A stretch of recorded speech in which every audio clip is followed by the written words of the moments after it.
창립 44주년 기념하는 예배에 함께 하신 여러분들 환영합니다. 처소마다 하나님 앞에 집중해서 몸을 바치신 여러분들 환영합니다. 다 같이 묵상 기도함으로 주님 앞으로 나아가시겠습니다.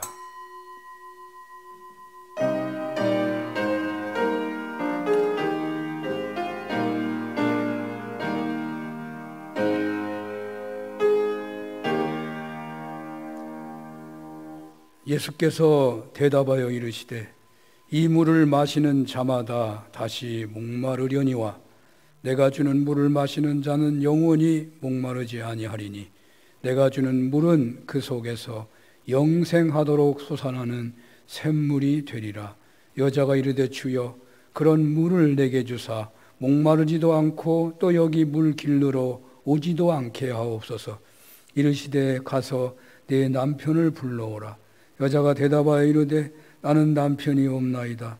예수께서 이르시되 네가 남편이 없다 하는 말이 옳도다. 너에게 남편 5이 있었고 지금 있는 자도 네 남편이 아니니 네 말이 참되도다. 여자가 이르되 주여 내가 보니 선지자로소이다. 아멘. 전능하신 창조주 하나님, 역사의 주인 되신 여호와 하나님 아버지시여, 사는교회가 창립 44주년을 기념하여 감사와 영광을 하나님께 올려드립니다.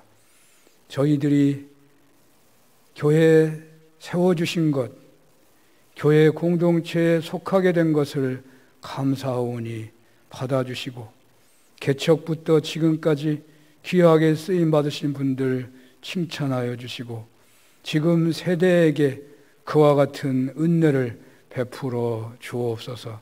이 시간도 한 사람 한 사람 병을 치료해 주시고 소원을 받아 주시옵소서. 예수님 이름으로 기도합니다. 아멘.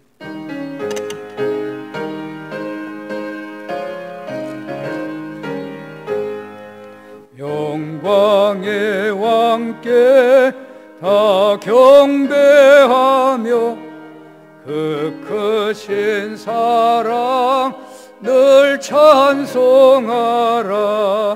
예부터 영원히 참 방패시니 그 영광의 주를 다 찬송하라.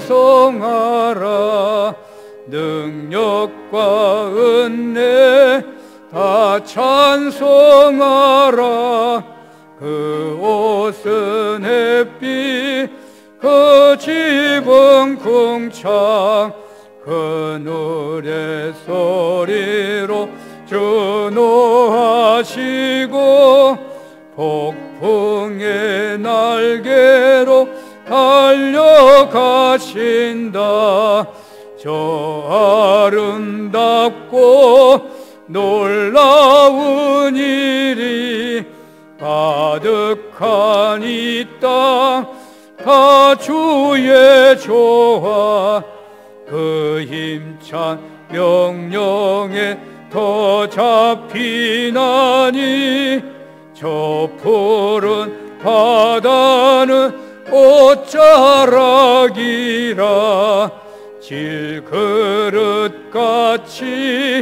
연약한 인생 주 의지하여 늘 강건하리. 온 백성 지으신 만왕이시니 그 자비 영원히 변함없어라.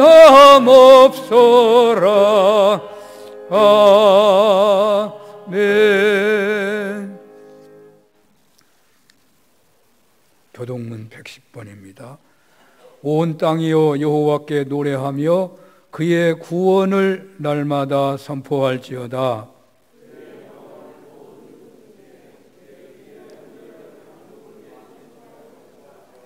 여호와는 위대하시니 극진히 찬양할 것이요 모든 신보다 경외할 것임이요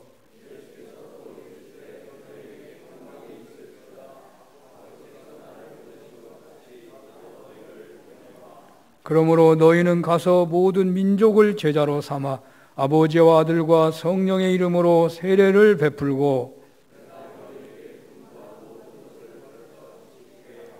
볼지어다 내가 세상 끝날까지 너희와 항상 함께 있으리라 하시니라. 예루살렘과 온 유대와 사마리아와 땅끝까지 이르러 내 증인이 되리라 하시니라. 아멘. 전능하사 천지를 만드신 하나님 아버지를 내가 믿사오며 그의 아들 우리 주 예수 그리스도를 믿사오니 이는 성령으로 잉태하사 동정녀 마리아에게 나시고 본디오 빌라도에게 고난을 받으사 십자가에 죽으시고 장사한 지 사흘 만에 죽은 자 가운데서 다시 살아나시며 하늘에 오르사 전능하신 하나님 우편에 앉아 계시다가 저리로서 산자와 죽은 자를 심판하러 오시리라. 성령을 믿사오며 거룩한 공회와 성도가 서로 교통하는 것과 죄를 사하여 주시는 것과 몸이 다시 사는 것과 영원히 사는 것을 믿사옵나이다. 아멘.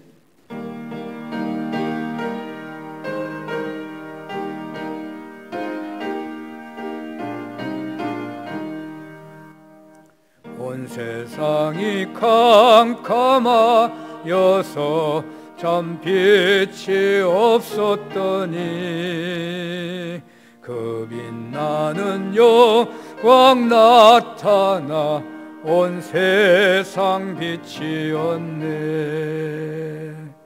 영광 영광의 주 영광 영광의 주 밝은 그 빛 내게 비추었네. 영광 영광의 주 영광 영광의 주 이 세상의 빛은 오직 주 예수님. 주 말씀을 믿는 사람은 그 마음이 시원하고 주 명령을 준행하는 자 그 길이 환하겠네. 영광 영광의 주 영광 영광의 주 밝은 그 빛 내게 비추었네.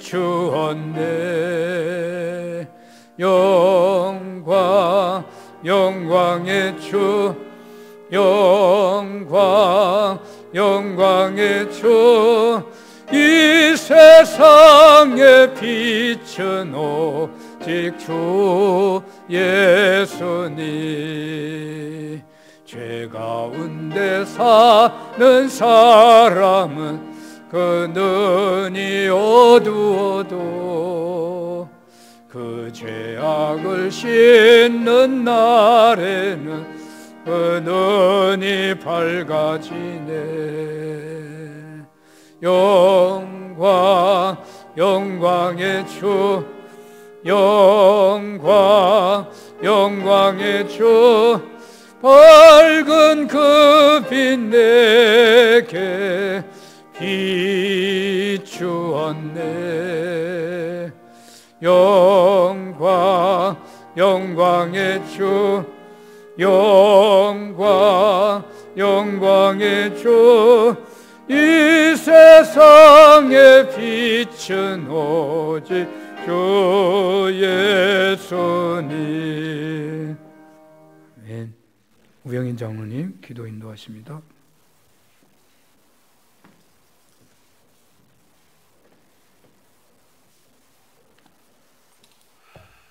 다 같이 하나님께 기도 올려드리겠습니다.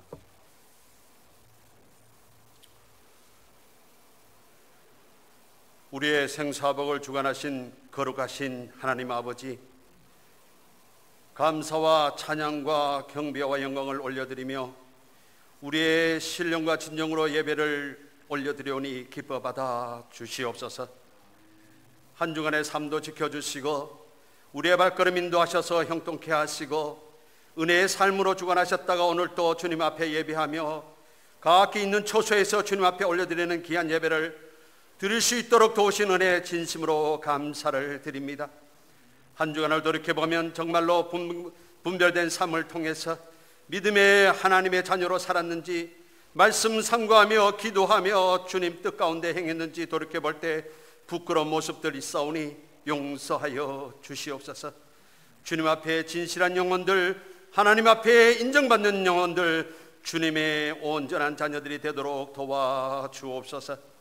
나라를 사랑하시고 지키시는 하나님, 코로나로 인하여 이 땅이 너무나 힘들고 지친 가운데 있사오니 아버지 하나님, 인간들이 무엇을 해결하려고 하지만은 전능하신 하나님의 손길이 있음을 기억하고 주님 앞에 맡겨 기도하며 하나님의 은총을 구하여 하루속히 코로나가 사라지고 이 땅의 모든 삶이 회복되도록 주여 도와 주시옵소서. 이 땅의 위선과 거짓이 난무하는 가운데 하나님의 놀라운 은혜의 손길보다는 인간의 지식이 앞서고 있습니다. 하나님, 이 땅에 다시 한번 진실함과 화합과 평화가 자리하도록 은혜 나리워 주시옵소서. 이 어려운 때일수록 하나님의 교회들이 진실에 앞장서고 그리스도의 빛을 바라며 기도로 하나 되어 성령 충만함으로 세상에 알리게 하여 주옵소서. 거룩하신 아버지 하나님, 창립 44주년을 맞이하도록 지켜주신 산흥교회 아버지 하나님, 진심으로 감사와 찬양을 드립니다. 이제까지 세우시고 인도하여 주셨듯이 앞으로 나아갈 길을 더욱더 빛나게 하시고 하나님이 귀 쓰는 산흥교회가 되도록 은혜 나리워 주시옵소서. 금년에는 다시 한번 도약하는 기회로 아버지 하나님, 하나님의 귀한 종들을 세우는 귀한 행사를 준비하고 있습니다. 어려운 가운데도 잘 진행될 수 있도록 주께서 도우시고 세워지는 종들을 통하여 산흥교회가 다시 거듭나고 도약하여 이 지역과 세계에 앞장서는 믿음의 교회, 선교하는 교회로 우뚝 서도록 도와주시옵소서. 거룩하신 아버지 하나님, 세우신 담임 목사님, 부목사님, 사랑하는 전도사님, 성령의 손길로 붙들어 주시고 날마다 하나님의 재단을 위하여 기도하시며 맡겨진 양들을 돌보실 때 어려움 없도록 주여 능력의 손길로 잡아 주시옵소서. 특별히 담임 목사님 말씀을 증거하실 때에 그 말씀의 영역에 있어서 하나님의 귀한 영혼들을 살리게 하시고 지친 영혼들을 용기를 얻게 하시고 아버지 하나님, 안타까운 영혼들에게 세임을 얻어 찬양의 기쁨의 삶을 누리도록 은혜 나리워 주시옵소서. 사랑하는 담임 목사님 강건케 하셔서 앞으로 더 좋은 하나님의 계획을 가지고 하나님의 교회를 끌어갈 때 어려움 없도록 은혜 나리워 주시옵소서. 사랑의 하나님, 우리 사랑하는 많은 성도들이 있습니다. 특별히 연로하신 귀한 어르신들 붙들어 주시옵소서. 이 어려운 환경 속에서 혹이라도 고통과 염려에 빠질까 두렵사오니 하나님 강건한 손길로 지키셔서 끝까지 기도하며 믿음으로 우뚝 서 많은 사람들에게 본이 되는 어르신들 되게 하여 주시옵소서.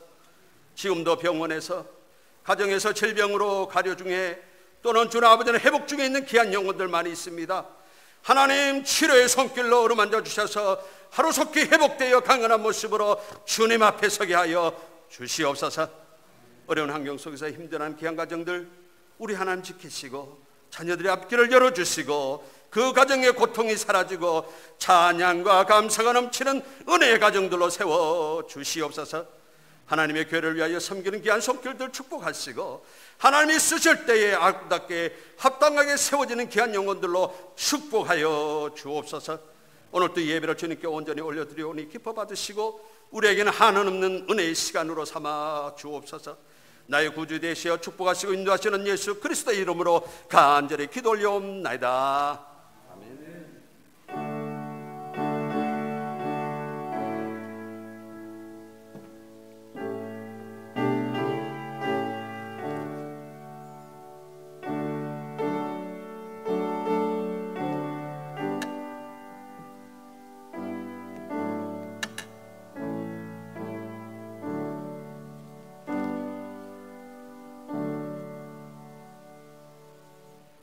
성경 말씀은 마태복음 8장입니다. 마태복음 8장 1절에서 4절까지 봉독하겠습니다. 마태복음 8장 1절에서 4절. 예수께서 산에서 내려오시니 수많은 무리가 따르니라. 한 나병 환자가 나와 절하며 이르되 주여 원하시면 저를 깨끗하게 하실 수 있나이다 하거늘 예수께서 손을 내밀어 그에게 대시며 이르시되 내가 원하노니 깨끗함을 받으라 하시니 즉시 그의 나병이 깨끗하여 진지라. 예수께서 이르시되 삼가 아무에게도 이르지 말고 다만 가서 제사장에게 네 몸을 보이고 모세가 명한 예물을 드려 그들에게 입증하라 하시니라. 아멘.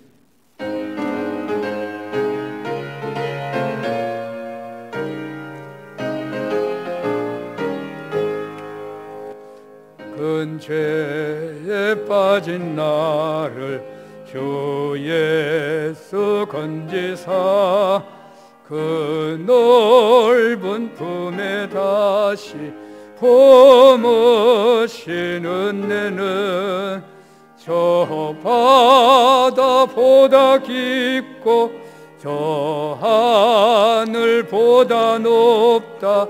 그 사랑 영원토록 나 찬송하리라.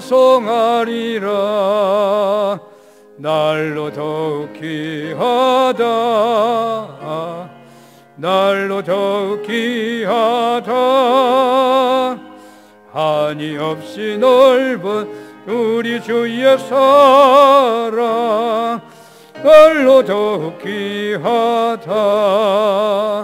옛날에 유대 땅에 주 예수 다닐 때 그 은혜 받으려고 큰 무리 모였네. 너는 먼저 병든 자를 다 고쳐주셨으니 나 같은 죄인까지 은혜 받도다. 날로 더욱 귀하다. 날로 더욱 귀하다. 한이 없이 넓은 우리 주의 사랑 날로 더욱 귀하다. 주 크신 사랑으로 만 백성이 하여 그 십자가의 고난 다 받으셨으니 느 정도 큰 소리 함께 높여 온 천지 울리도록 주 찬송하리라. 날로 더욱 귀하다. 날로 더욱 귀하다. 한이 없이 넓은 우리 주의 사랑 날로 더욱 귀하다.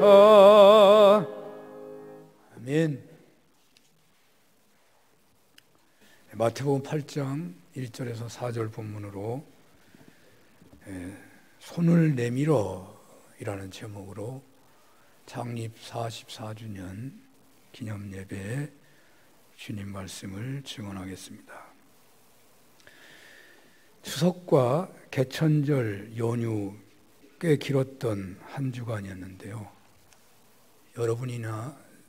여러분들도 그러겠습니다만 저는 집에 있으면서 계속 있었고 그래서 시간이 좀 많아서 청년기에 가장 영향을 많이 받았던 김영석 선생님의 책 2권을 보았는데요. 100년을 살아보니 또 영혼의 길을 찾아서 그런 제목의 책인데 그 선생님은 100세가 지난 분이어서 그런지 지난 시절 아름다운 추억을 떠올리면서 오늘 어떻게 살아야 하는가에 대한 그러한 주제로 그 글들을 쓴 것으로 보입니다. 특히 크리스찬 지성인이어서인지 종교에 대한 이야기가 많았는데 종교 서적은 아니었기에 기독교만 특정 짓지 않고 종교에 대한 이야기를 했지만 종교라는 말을 기독교로 다 바꾸어도 될 것 같았습니다. 그분의 이야기를 먼저 소개하는 것은 창립기념주일의 의미가 있다고 생각해서 그렇습니다. 네, 그분의 책에 19세기 초 프랑스의 사회과학의 개척자요 철학자인 꽁트 이야기를 소개하고 있더라고요. 세계 역사의 발전 단계에서 처음은 종교적 신앙의 시대이고 다음은 철학적 사회 시대가 오고 이 철학적 사회 시대는 실증 과학의 시대로 발전된다는 주장입니다. 그러니까 고대와 중세는 그 이성이 어두웠던 그 시대는 종교가 사상계에 큰 영역을 차지하고 있었지만 그 후 이성적 철학의 사유가 발전하면서 정신계의 큰 부분을 철학이 계승하게 되고 근대 사회로 접어들면서 과학의 발달과 더불어 종교는 설 자리를 상실해 간다는 주장입니다. 김영석 선생님은 오늘날 꽁트의 예견이 옳았다고 보는 사람들이 늘어나고 있는 것 같다며 그들은 오늘날 교육 수준이 높아지고 과학이 발달하면서 종교는 그 정신적 영향력이 점점 약화되어 간다고 그렇게 주장들을 한다는 것이죠. 물론 종교의 영향력은 고대와 중세에만 있었던 것은 아닙니다. 오늘날 첨단 과학이 쉼없이 발달하고 있지만 여전히 세계 종교인 숫자는 늘어난다는 통계가 있습니다.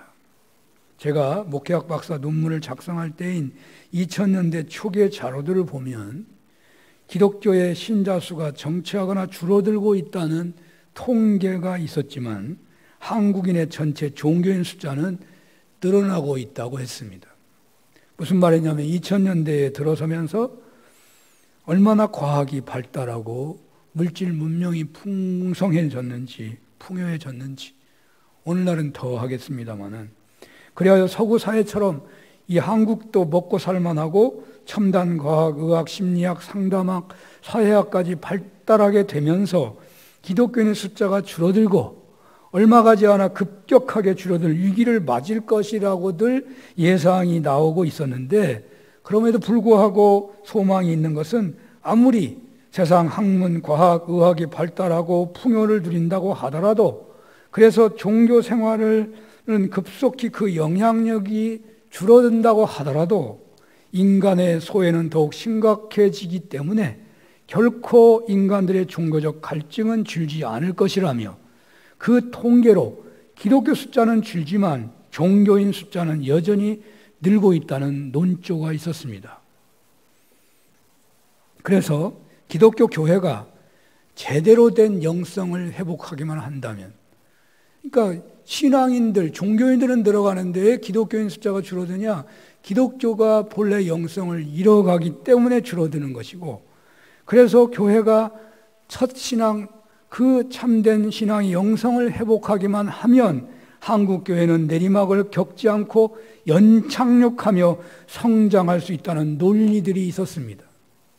그런데 오늘날 코로나19 사태를 겪으면서 볼 때 기독교가 사회의 윤리 도덕이나 과학적인 방역 수준에 미치지 못하는 측면이 있어 보이고 또 신앙생활에서 코로나19 같은 위기를 극복할 수 있는 신비가 있어야 하지 않느냐 하는 차원의 신앙인들에게는 코로나19의 충격이 그동안 해오던 신앙생활에서 떠나도록 하는 계기를 막기도 했을 것이고 그리고 사회 전반적으로 기독교가 제대로 된 종교인가에서부터 꽁트의 주장처럼 과학물질 문명시대에 종교가 필요한 것인가 하는 반종교적 정서가 크게 늘어나고 있지 않나 하는 상상이 들기도 합니다.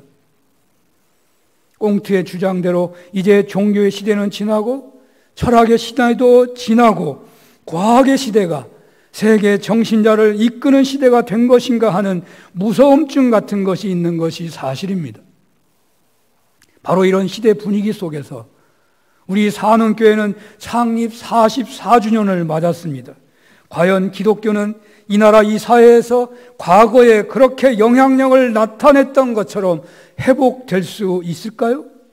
어떻게 하면 그때 그렇게 쓰임받은 것처럼 그런 영성을 회복할 수 있겠습니까? 김영석 선생님은 종교의 부정적인 요소로 인하여 세계 도처에서 그 해악이 있는 것을 예로 들면서 세계는 종교의 시대가 지나고 과학의 시대가 왔다고들 주장하는 사람들이 많아지고 있다고 하지만, 그러나 종교라는 것이 무지한 사람들을 속인 사상이 아니라 진리라면 어떤 물질 과학 문명 속에서도 살아남고 제 역할을 할 수 있을 것이라고, 바로 그런 신앙심 회복이 필요하다는 논조의 이야기들을 여러 차례 하는 것을 볼 수가 있었습니다. 그는 세계 도처의 비민주적인 사회의 근저에는 종교가 있고, 또 종교인들이 여타의 도덕적이고 과학을 따르는 시민들보다 더 이중적인 경우가 많고, 교만하고 독선적인 경우도 더 많고, 세상의 민주적인 방법을 택하는 사회보다 종교적 기관에서 복무하기가 더 힘들고, 예를 들어 신학대학이 일반 대학보다 더 심한 모순이 있으며 독선적인 행정이 이루어지는 것이 현실이라며, 참된 신앙인이라면 오늘날 누구보다도 자신의 단점을 잘 알고 있으며 사회에 대한 죄책도 뼈저리게 깨닫고 있어야 한다는 말도 합니다. 그래서 참된 크리스찬은 신앙인으로 살아가는 것만큼 어려운 일이 없다는 사실을 날마다 인식하며 살아야 하고, 그렇기 때문에 신앙생활 전체에 신중성이 있어야 한다는 것도 강조를 합니다. 그리고 참 신앙은 언제나 영원한 것을 위하여 세상적인 자아를 부정하지 않고는 결코 주어지지 않는 것이고, 현재 어떤 한계와 절망의 상태에서도 희망과 평안함을 주고 이웃들에게 사랑을 베풀 수 있도록 이끌어 주어야 한다고 말합니다. 그래서 참 신앙에서의 결단이란 강이편에서 강저편으로 건너가는 것인데, 강이편에는 영원한 것을 제외한 모든 것들을, 예컨대 돈, 명예, 권력, 과학, 예술, 도덕, 행복, 성공 등도 다 찾아 누릴 수 있는데, 영원한 것은 그 어디에서 없기 때문에 강 건너쪽으로 건너야 하는데, 한 번 건너면 다시 돌아오지 못하기에 이곳의 모든 것을 포기하고서 건너야만 한다고 말합니다. 그 강 건너편에는 어찌하여 영혼이 있는가 하면 그곳에는 하나님의 사랑이 있기 때문이라고 말합니다. 강을 건너 그 사랑의 하나님을 아버지라 부른다면 우리는 인생에서 고아가 되지 않고 존재와 삶의 근원 되시는 하나님의 아버지의 사랑을 찾아가게 되는데, 이것을 신앙의 선택이라고 말을 하더군요. 김영석 선생님은 그 사랑의 하나님을 만나는 체험의 현장, 그 종교적 선택 체험의 현장으로 결론적으로 한 예를 드는데, 그것은 사마리아 여인이 야곱의 우물에서 주님을 만났을 때를 예로 드시면서, 그 현장에서 그 여인은 사랑의 그리스도를 체험하였고, 그 그녀는 과거를 회개할 뿐만 아니라 마을의 많은 사람들을 그리스도께로 이끄는 놀라운 사명자가 된 이야기를 말씀합니다. 이렇게 사마리아 여인처럼 진리와 그리스도를 향한 앙망함과 성실함을 간직할 때에 바로 거기에서 영원한 하나님과의 만남의 체험이 있고, 그 체험의 삶에서 윤리와 도덕, 과학의 한계를 넘어선다는 말씀을 하고 있습니다. 저는 오늘 본문이 바로 야곱의 우물가의 사마리아 여인의 이야기와 같은 차원의 그런 말씀이 되겠구나 하는 생각이 들었습니다. 우물가의 여인의 체험처럼 오늘 본문에서 그리스도를 만나는 그런 체험으로 철학적 도전, 과학과 그 어떤 도전 앞에서도 진리 안에서 자유와 영생과 평안을 누리며 사랑하며 살게 되는 그런 은혜를 받았으면 좋겠습니다. 우리가 성경을 보는 것을 산을 보는 것으로 비유하곤 하는데 전체 산을 보기도 하고 산속의 나무 하나하나를 볼 수 있어야 한다는 그런 말들을 합니다. 우리는 지금까지 마태복음을 산속에서 나무 하나하나를 보듯이 살펴보았습니다. 그런데 오늘은 마태복음 1장에서 8장까지를 전체를 놓고서 보았으면 좋겠습니다. 전체를 놓고서 보면 1장에서 3장까지는 왕이신 예수님의 탄생을 말씀하고 있습니다. 동정녀를 통해서 탄생하시고 동방박사의 경배를 받으시고 세례 요한의 광야의 외침이 있었습니다. 4장에서 7장까지는 모든 인류의 구원자로서 메시아와 왕으로서의 합당한 선포를 하시고 있으십니다. 예수님은 왕의 사역을 위한 사단의 시험을 받으셨고 그 시험을 이기십니다. 또 예수님은 인류의 메시아로서 만 백성들에게 회개하라, 천국이 가까웠다고 선포하셨습니다. 그리고 천국 백성의 헌장이라고 할 수 있는 산상수훈을 가르쳤습니다. 이제 8장에 와서는 그리스도 되심을, 예수님의 왕 되심을 증명하는 놀라운 사역을 하시는데 나병 환자, 중풍병자, 베드로의 장부인 열병 환자, 귀신 들린 자를 치료하시는 내용으로 전개되고 있습니다. 이렇게 1장에서 8장까지를 전체적으로 보면 왕이신 그리스도의 탄생, 왕이신 그리스도의 선포, 또 왕이신 그리스도 되심의 사역을로 크게 나누어 볼 수 있겠습니다. 그러므로 오늘 본문은 예수님의 왕 되심, 그리스도 되심을 세상에 드러내시는 첫 사건이라고 할 수 있습니다. 이렇게 주님께서는 그 왕 되심을, 왕의 권능을 드러내시는 사역을 병자를 치료하는 것으로 하셨습니다. 또 주님은 병자를 치료하시는 과정을 통해서 하나님의 뜻을 전하시고 계시하셨습니다. 앞에서도 언급했지만 여기서의 다뤄진 질병은 나병과 중풍병, 열병, 혈류증, 귀신 들린 정신병 등입니다. 이 병들은 당시 백성들을 가장 괴롭혔던 대표적인 질병들입니다. 이 중에서도 가장 비참한 병은 나병이었습니다. 주님께서는 왕의 권능을, 그리스도 되심을 선포하는 치유의 첫 번째 사역으로 나병 환자를 치료하시는 것으로 하셨는데 그것은 우연이 아닌 것 같습니다. 왜냐하면 모든 병들은 당신은 다 죄와 관련시켜서, 병자는 바로 죄인이었지만 그 중에서도 특히 나병 환자는 가장 무섭고 심각한 병, 저주, 하나님께 저주하는 병이기도 했습니다. 구약 이스라엘의 최고의 여성 지도자였던 미리암, 모세의 누이이기도 했고 홍해를 건널 때 크게 하나님께 영광을 돌렸던 그녀가 모세의 영적 권위에 도전했다가 나병에 걸린 적이 있었습니다. 또 선지자 엘리사를 따랐던 게하시도 나아만 장군에게 몰래 따라가서 많은 보물을 받아 숨겨두었다가 나병에 걸렸다는 기록이 있습니다. 그 나병은 저주다 그 말이죠. 저주.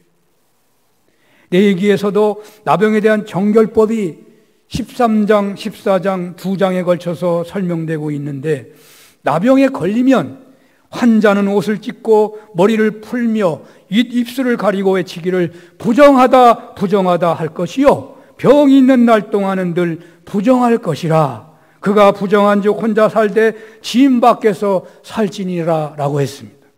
이 기록에 의하면 나병이 얼마나 당시에 무서운 병이었는지를 알 수가 있습니다.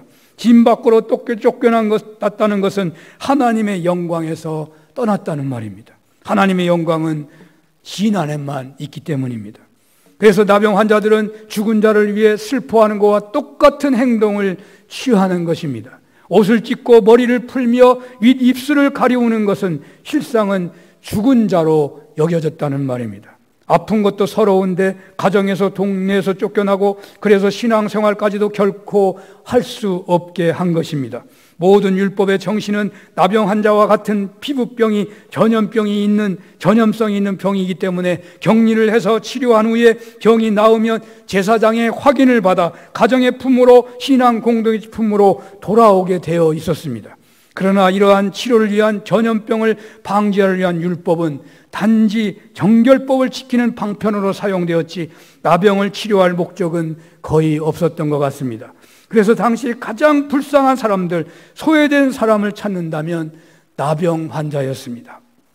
주님께서는 오늘 본문에서 바로 이런 나병 환자를 회복시키는, 치료하시고 회복시킴으로써 왕으로서 그리스도로서의 그 권능을, 그리스도 되심을 드러내고 있으신 것입니다. 여기 본문에서 주님은 당신에게 다가오는 나병 환자를 가까이 하고 계십니다. 그를 진정 불쌍히 여기 계십니다. 본문 1절의 상황을 보면 예수님께서는 산에서 내려오셨자 허다한 무리가 쫓았다고 되어 있습니다. 산상수훈의 말씀을 다 전하고 내려오시자 허다한 무리가 쫓았다는 것입니다. 그런데 2절에서 바로 나병 환자가 등장합니다. 어떻게 이것이 가능하겠습니까? 아마 예수님께서 산에서 내려오셔서 바로 마을로 가셨을 것입니다. 그리고 허다한 무리들이 다 주님을 따랐을 것입니다. 이 예수님의 일행은 동네에서 추방되어서 마을 어귀에 살고 있는 나병 환자들이 사는 지역을 지나쳤을 것입니다. 그것을 지나칠 때에 허다한 무리들도 함께 있었을 것입니다. 그런데 어떻게 나병 환자가 예수님 앞에 설 수 있었겠습니까?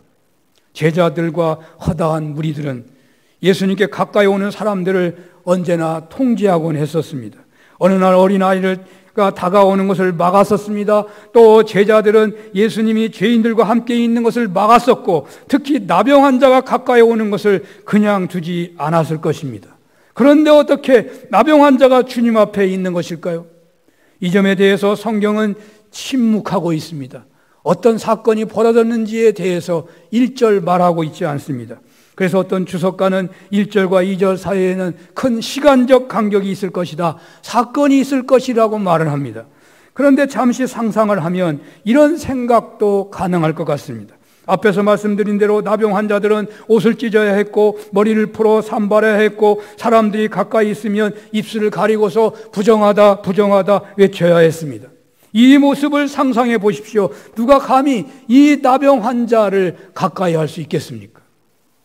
옷이 더러운 데다가 너덜너덜 헤어져 있고 머리는 풀어 길게 날리고 있고 눈썹, 코가 문드러져 얼굴이 문드러져 있고 냄새가 진동합니다.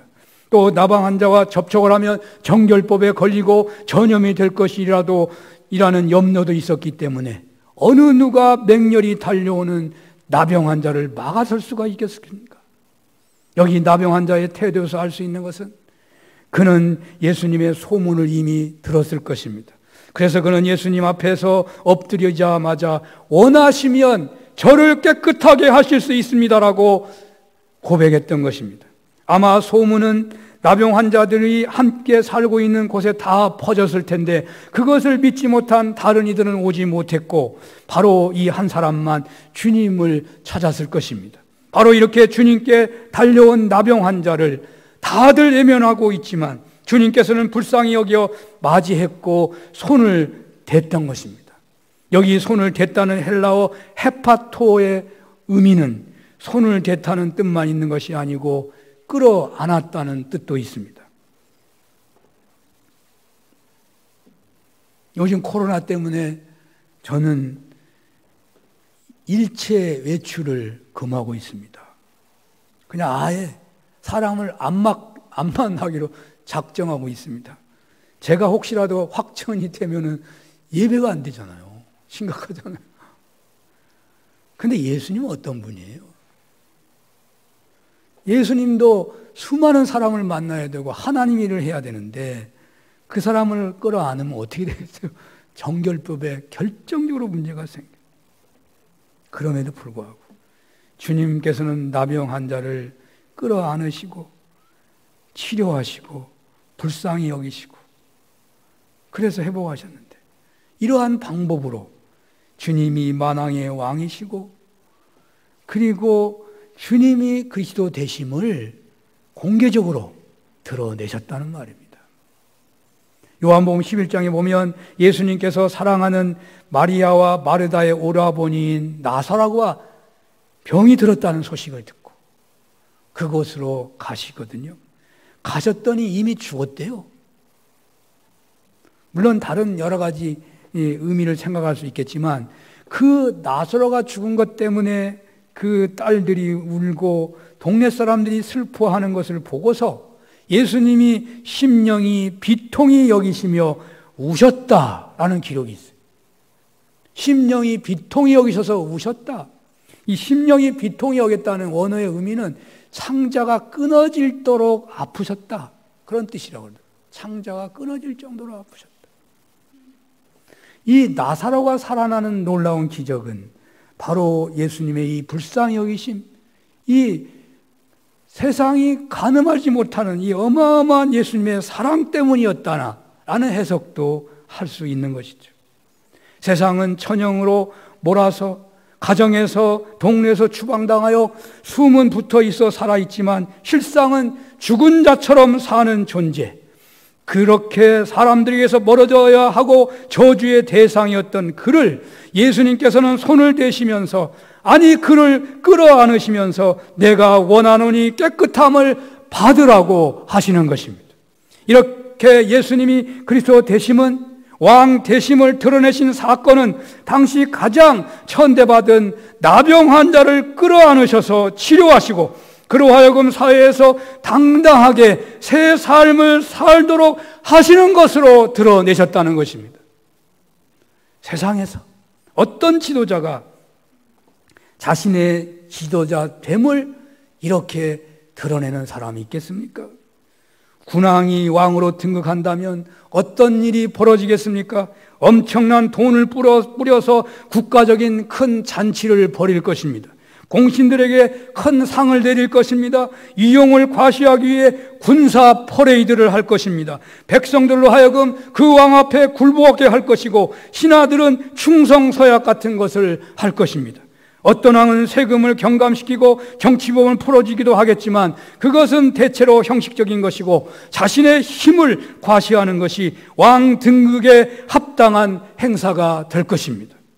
가령 정치 지도자라면 그는 자신의 수권 능력을 이렇게 나라를 선진국으로 끌어올리고 하는 등등의 공약으로, 시골 동네의 지도자라면 그 무슨 광급 공사를 따냈다든지 그 무슨 양로원을 짓도록 한다든지 다리나 도로 공사를 따왔다는 등으로 자신의 힘을 드러낼 것입니다. 이렇게 세상의 리더십은 그 힘있고 능력이 있다는 것을 드러내는 것으로 나타나는 것이죠.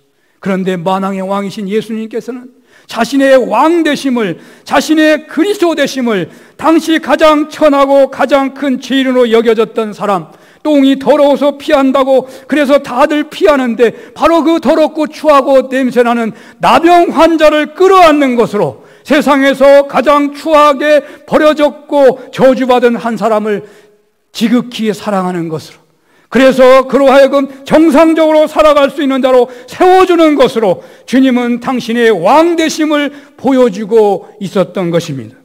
한번 상상해 보십시오. 예수님은 죄가 없으신 분이십니다.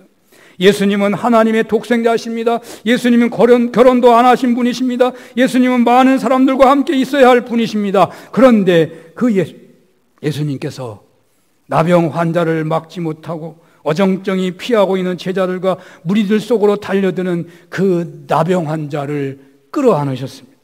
만약에 금이야 오기야 키운 여러분들의 귀한 딸이, 그 딸이 좋은 대학을 나오고 전도가 유명한 대기업에 취업을 했고 성품도 인물도 고운 딸이 어느 날 결혼하겠다고 해서 그가 누구냐고 물었더니 무슨 전과가 있다든지 가난하고 학벌도 없고 몸도 약한 사람이라 한다면 어찌하겠습니까?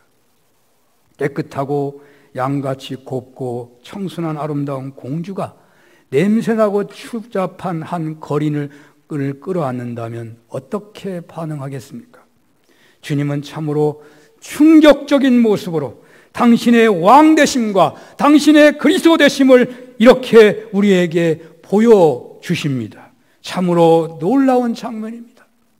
그러나 조금만 더 생각한다면 참으로 감동적인 장면입니다. 왜냐하면 나병환자를 끌어안으시는 주님은 오늘날 누구를 끌어안으신 것이겠습니까?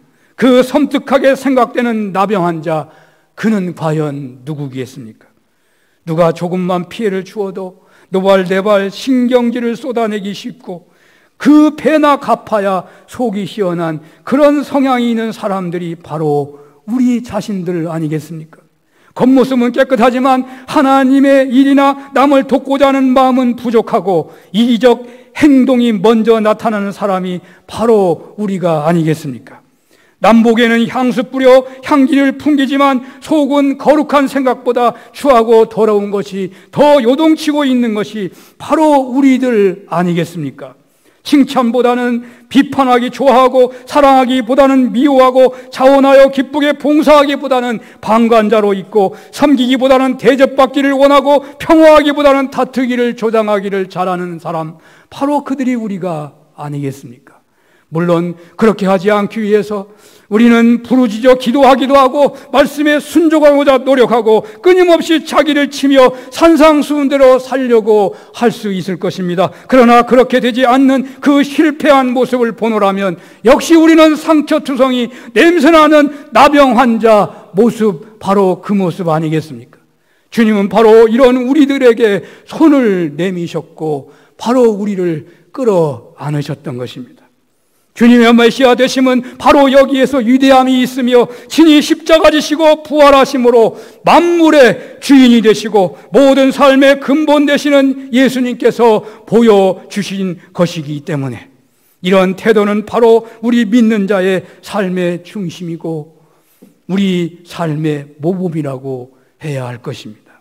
손을 내밀어 나병 환자를 끌어안으시는 예수님, 바로 그 주님의 품 안에서 우리는 새롭게 되는 은혜를 받은 것입니다. 하나님께서는 이스라엘을 애굽의 종살이에서 해방시킨 후에 십계명을 주시고 그리고 선택받고 구원받은 백성으로 살 수 있도록 율법을 주셨습니다. 그런데 그 모든 말씀을 준행해야 하는 그 원리는 너희들이 애굽에서 종살이했던 것을 기억해서 과부나 가난한 자나 종이나 고아나 나그네 학대하지 말고 잘 대접하라 라고 말씀하셨습니다. 너희가 받은 그 은혜를 기억해서 그 은혜 받은 자로서 합당한 삶을 살라고 하신 것입니다. 이것은 말씀 적용의 중요한 한 원리인 것입니다.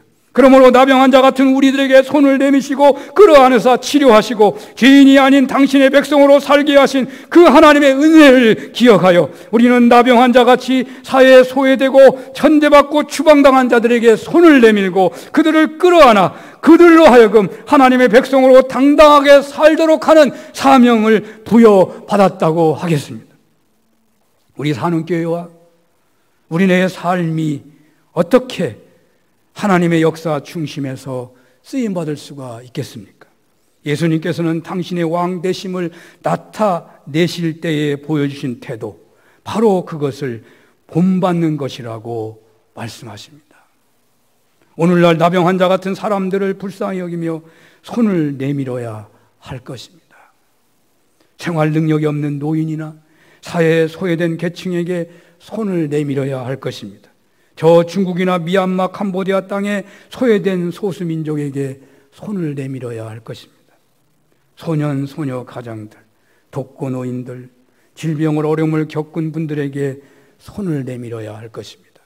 혹은 상처난 가정, 정신적으로 영적으로 병으로 시달리는 사람들에게 손을 내밀어 그들로 건강한 하나님 백성으로 살도록 하는데 쓰임받아야 하지 않겠습니까?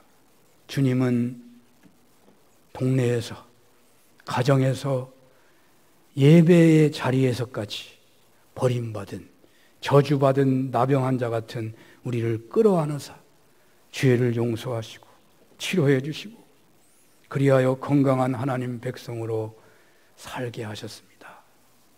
창립 44주년의 주님은 나병 환자가 사랑 자체이신 주님 만나는 체험으로 새 생명의 삶을 살게 된 것 같은 그런 은혜를 베풀어 주시기를 원하십니다. 철학과 과학을 넘어서는 영원에 대한 체험, 무한한 사랑에 대한 체험을 앙망하라고 말씀하십니다. 주님은 우리들에게, 소외된 이웃들에게 손을 내밀라고 하십니다. 이런 은혜가 여러분들에게 있으시기를 축원합니다. 기도하겠습니다. 죄인으로 율법에서, 세상에서 버림받았던 사마리아 여인, 나병 환자가 바로 저희들입니다. 나병 환자의 체험이 저희들의 것이 되게 하사 도덕, 윤리, 과학의 한계를 넘어서는 참 신앙인으로 살게 하옵소서. 예수님 이름으로 기도합니다. 아멘.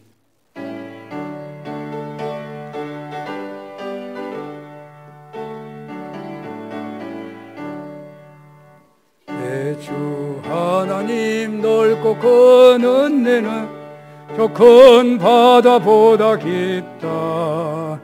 너 곧 닷줄을 끌러 깊은 데로 저 한가운데 가보라. 언덕을 떠나서 상파에 배 띄워 내 주 예수 은혜의 바다로 내 맘껏 져가라. 왜 너 인생은 언제나 거기서 저 큰 바다 물결 보고 금인 모르는 작은 파도 안 헤아려 안 보나. 언덕을 떠나서 장파 배 띄워 내 주 예수 은혜의 바다로 내 맘껏 져가라.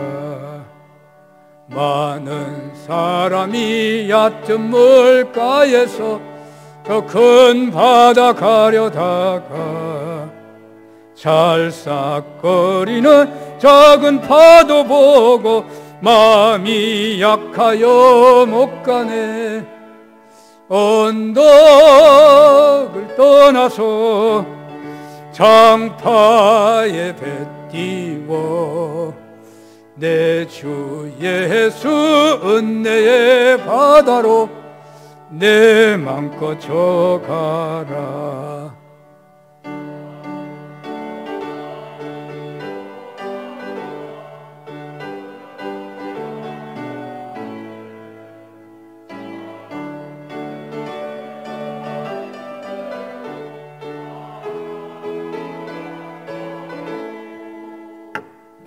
언덕 떠나서 장파에 배 띄워 내 주 예수 은혜의 바다로 내 맘껏 져가라. 할렐루야. 하나님 아버지, 창립 44주년을 기념하며 하나님 교회 세워주신 것, 교회 공동체 일원이 되게 하신 것, 교회 공동체를 통하여 은사에 따라 하나님 앞에 쓰임받게 하시는 것 진심으로 감사하며 예물을 성별하오니 기뻐 받아 주시옵소서. 한국 교회가 주여 바람 앞에 촛불처럼 위기에 놓여 있나이다. 하나님, 세상 사람들은 이제 윤리 도덕의 시대는 지나고 종교의 시대도 지나고 과학의 시대가 도래했다고 말합니다.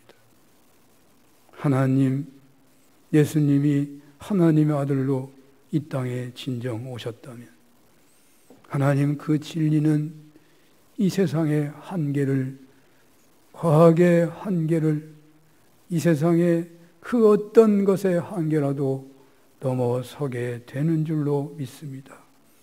하나님, 사마리아 여인이, 하나님, 나병 환자가 주님을 만나 하나님 영생을 체험하고 하나님 아버지 소망의 삶을, 평안의 삶을 자유와 진리의 삶으로 나아가게 된 것처럼 하나님 저희들에게, 하나님 44주년을 기념하는 저희들에게 그 은혜로 충만케 하여 주시옵소서. 아버지여, 11조를 드려오니 받으시고 감사와 성교헌금 1,000번째 모퉁이헌금 받아주시고 하나님 황충이 먹거나 귀한 일에 떨어져 손해보지 않게 하시고 하나님 나라 위하여 더 귀하게 쓰임받는 손길들 되게 하시고 위기이기마다 더욱 감사하게 되는, 더욱 귀하게 쓰임받게 되는 귀한 손길들 다 되게 하여 주시옵소서. 하나님, 이 예배를 섬기는, 보이지 않게 섬기는 하나님의 사람들 축복하시고 아버지여, 주여 초대교회부터 지금에 이르기까지 몸바쳐 수고한 모든 종들 위로하여 주시고 하나님 칭찬하여 주시고 오늘 이 세대에 하나님 우리가 그렇게 쓰임받기를 다 사모하는 은혜를 베풀어 주시옵소서. 예수님 이름으로 기도합니다. 아멘. 창립 44주년을 맞이했는데 떡을 어떻게 하든지 어떻게 해보십시오. 여신도에 얘기했는데 안 하셨죠? 못 하셨죠? 죄송합니다. 뭐 드리는 게 아무것도 없어서. 우리 추수감사주일 때, 임직식 때 좋은 선물을 드렸으면 좋겠습니다. 이 주보가 지난주에 이 연휴 때문에 미리 만들어져 가지고 이 속지가 들어져 있습니다. 양해해 주시기 바랍니다. 더 우리가 윤리, 도덕, 방역, 과학 방역보다도 더 뛰어난, 더 차원 높은 그런 신앙인이 안 되면 심각해집니다. 앞으로. 여러분들 더 방역이나 모든 삶에 본이 되었으면 좋겠습니다. 좀 어려워도 얼굴 보시는 것으로 감사하고 손이나 얼굴이나 몸이나 이렇게 접촉은 하지 마시고 그렇게 또 아프신 분들은 집에서 예배 드리시는 가운데 또 기회가 되면 또 함께 예배 드리는, 그래서 이 코로나를 극복하는데 여러분들이 하나님 앞에 쓰임받게 되시기를 간절히 소원합니다. 다 같이 일어나시겠습니다.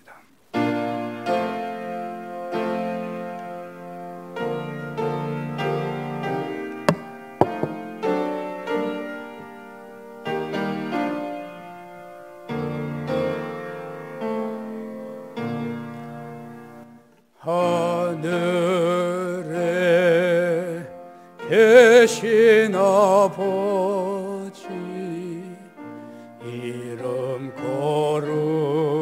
거룩하사 주님 나라 임하시고 뜻이 이루어지이다.